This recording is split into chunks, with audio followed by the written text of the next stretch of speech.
Tales and songs from weddings and funerals. Could we call it a concert about life and death, hope and desperation, or not? Well, you know, I'm coming from the place where really, which is not very often to see that the same musicians are specialists for the weddings and for funerals.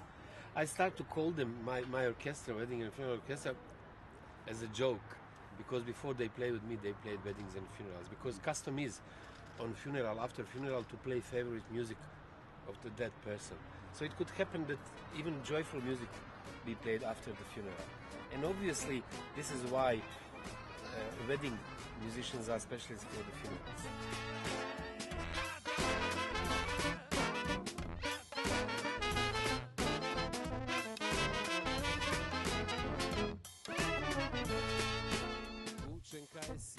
I released in the world only soundtracks. I released from 3 Kusturicas movie soundtracks from Time of Gypsies, Arizona Dream and Underground, and I released from 1 French movie, Queen Margot. So those are my 4 records in outside. And then I released Tales and Songs from Weddings and Funerals, which 1 record which I consider also as a soundtrack, but the only thing missing is a movie. There is no movie for this soundtrack. It's like for people who has a movie in a head, like me. So it's like if you have movies in your head, I'm your composer. This is soundtrack for your own movie.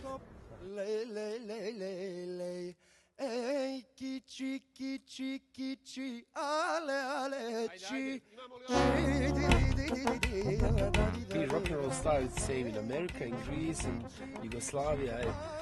It's the same. It's just you have everything too much. This is what it is to be a rock star. So I don't go in that direction, but the rest is the same. Actually, I only changed the dress of my music. My music, since always, was the same. It was always very much inspired by tradition, like mostly composers in history of music. But when I was young, of course, I wanted to dress in modern, in fashionable dress. But you know, you cannot walk around in Pampers all your life, so you change Pampers in something else.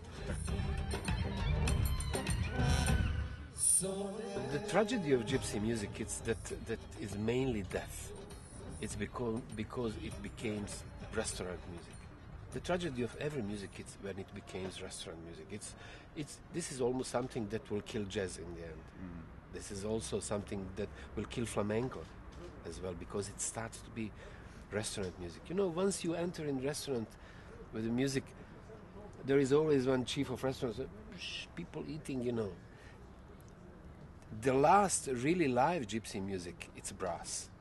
Not because they don't want to play in restaurants, it's because they cannot. It's simply technologically, when you play brass, you have to spit. So imagine if you eat in restaurant and surrounded by, 12 gypsies spitting around your table. So they never became restaurant. Even when they play weddings, they never play longer than 20 minutes or half an hour. There is another band who play wedding. They just jump in, make quick money and goes out. Make a little mess, everybody's on tables and go out because they have to spit. And about the instruments that they haven't really good instruments. So well, they play they play old military instruments. This is how they start to play actually.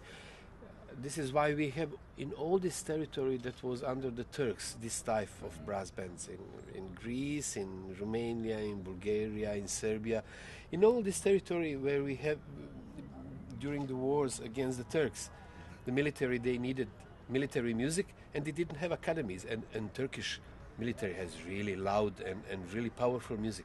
So what they did, they bought the brass to the gypsies because they could learn play trumpet in one afternoon or whatever instruments you gave them. So this is how they start to play actually military music. But of course once you gave them military instruments, they start to play for dancing. Of course they start to play weddings with the same military instrument. But still those are instruments not really perfect. It's very old-fashioned instrument. It's really difficult to really perfectly tune. So you have now, it seems, for me there is always similarity with early punk and the gypsy brass bands, because early punk was also out of tune.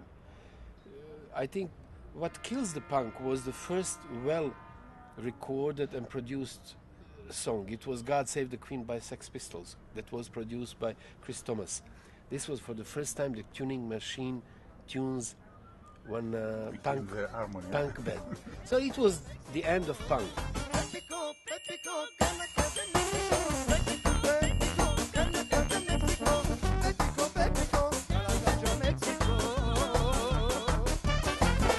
What really Greece offered to you after the... Rebetiko. This is, I think, what the most beautiful music we have in this territory. It's Rebetiko. It's really beautiful mixture of Ottoman melancholy and Orthodox melancholy. I consider this as the really best music we have on this territory between Budapest and Istanbul. So I was since always very much influenced by Rebetiko. And I always imagine my audience are somebody who are not in rush. If you have a time, you listen. If you are in rush, there is always MTV. MTV is there. But this is how I imagine always Rebetiko, someone who likes Rebetiko.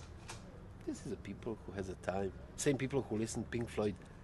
It's very similar method of music.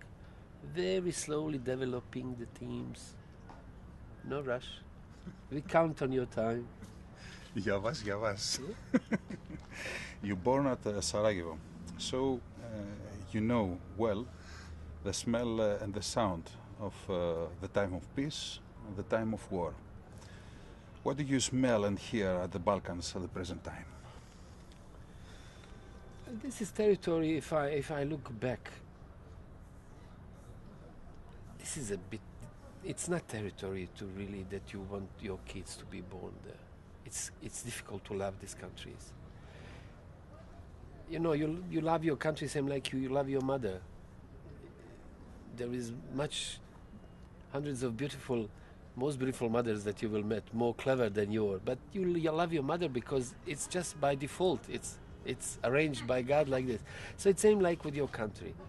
So in the same way, like the French love this organized country, or I don't know, like Greeks, we love this terrible country, which is really difficult. It always asks too much from us. My grandfather was military. My father was colonel.